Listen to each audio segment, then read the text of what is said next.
মুখত মাত নুফুটুতেই তেওঁলোকে পালন কৰিলে লিগা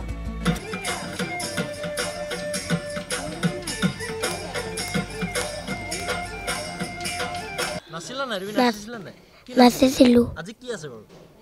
আজি আলিয়া লিগাং আলিয়া লিগাঙত মজিকল কণ কণ শিশু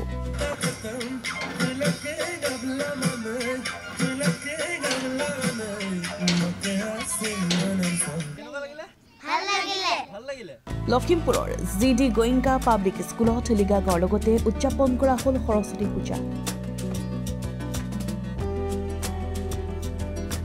আজি আমি প্ৰাৰ্থনা কৰিলো মা প্ৰসাদ খাম এতিয়া আমি পূজা কৰিছো সৰস্বতী পূজা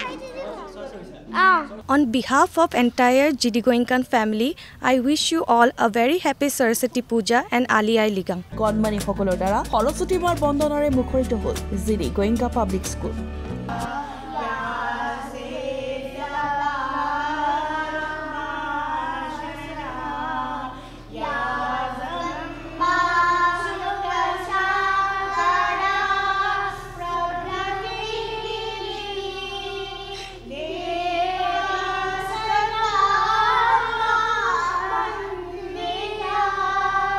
বিদ্যালয়খনৰ উদ্দেশ্য কণ কণ ছাত্ৰ ছাত্ৰীসকলক কৃষ্টি সংস্কৃতিসমূহৰ সৈতে চিনাকি কৰাই দিয়া আমাৰ জিডি গোয়েংকাত আজি আমাৰ সৰস্বতী পূজাটো উদযাপন কৰা হৈছে আৰু তাৰ লগতে আমাৰ লিগাংটো মানে আমাৰ মিচিং সম্প্ৰদায়ৰ তেখেতসকলক মাতি আনি আমাৰ খুব সুন্দৰভাৱে ইয়াত উদযাপন কৰা হৈছে আৰু আলিয়া লিগাংটো মানে আমাৰ ফাগুন মাহৰ প্ৰথমটো বুধবাৰত উদযাপন কৰা হয় যাতে আমাৰ ল'ৰা ছোৱালীখিনিও অকণমান আভাস পাওক যে সকলো আমাৰ ইয়াত কি হৈছে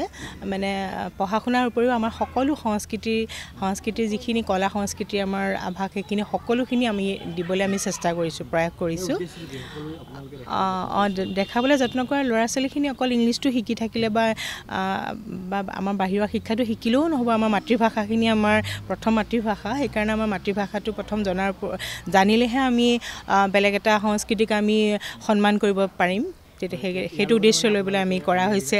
আমি সেইকাৰণে আজি সেইটো উদ্দেশ্য আছিলে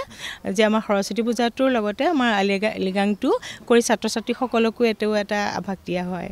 ব্যুৰ' ৰিপৰ্ট লখিমপুৰ টুডে